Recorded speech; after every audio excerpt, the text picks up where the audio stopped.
Arun apartment 3B లోకి మార్చుకున్నాడు. అక్కడ అద్దె తక్కువ, బిల్డింగ్ బాగా నిశ్శబ్దంగా ఉంది. ఓనర్ మిసెస్ రావు అతనికి ఒక ఆశ్చర్యమైన హెచ్చరిక ఇచ్చింది. ఎంతటి శబ్దమైనా రాత్రి 3 గంటల 3 నిమిషాలకి ఎవరైనా తలుపు తట్టినా తలుపు తీయకూడదు. అరుణ్ నవ్వాడు. ఇది ఎంత స్పెసిఫిక్గా ఉంది. ఆమె మాత్రం నవ్వలేదు. ఒకసారి ఒకతను తీశాడు.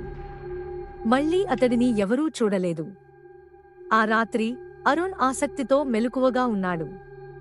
సరిగ్గా 3 గంటల 3 నిమిషాలకి టక్ టక్ టక్ మెల్లగా తలుపు కొట్టారు. అతడు షాక్కు గురయ్యాడు. తలుపు తీయలేదు. అతడు ఉదయం లేచి చూస్తే తలుపు లోపల నుంచి గోరుతో గీసిన గీతలు కనిపించాయి.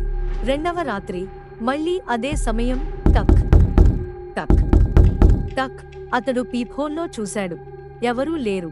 కాని తలుపు వెనుక నుంచి చలికాలపు గాలిలా ఓ నిగూఢమైన స్వరం వినిపించింది. లోపలికి రానివ్వు. మూడవ రాత్రి భయం కోపంగా మారింది. ఈసారి తలుపు మీద కొట్టడము మరింత బలంగా, అత్యవసరంగా ఉంది. హెచ్చరికను పక్కన పెట్టి అరుణ్ తలుపు తెరిచేశాడు. ఎవ్వరూ లేరు. కేవలం ఒక అంతులేని నల్లటి కారిడార్ మాత్రమే. అతడు స్పందించేలోపే ఆ చీకటిలోంచి ఏదో అతడిని పట్టుకుని లోపలికి లాగింది. తలుపు గట్టిగా మూసుకుంది. మరుసటి ఉదయం అపార్ట్మెంట్ 3B ఖాళీగా ఉంది. అరుణ్ ఎక్కడా లేడు. అక్కడ ఎవరూ ఉన్నట్లు లేదు. కేవలం కొత్త గీతలు తలుపు లోపల కనిపించాయి. లోపల నుంచి గీసినవే. కొత్త టెనెట్ తన వస్తువులు, బాక్సులు దించుతున్నాడు. వెనుక క్లాక్ 3 గంటల 3 నిమిషాలు చూపిస్తుంది. ఆ రాత్రి సరిగ్గా 3 గంటల 3 నిమిషాలకి టక్ టక్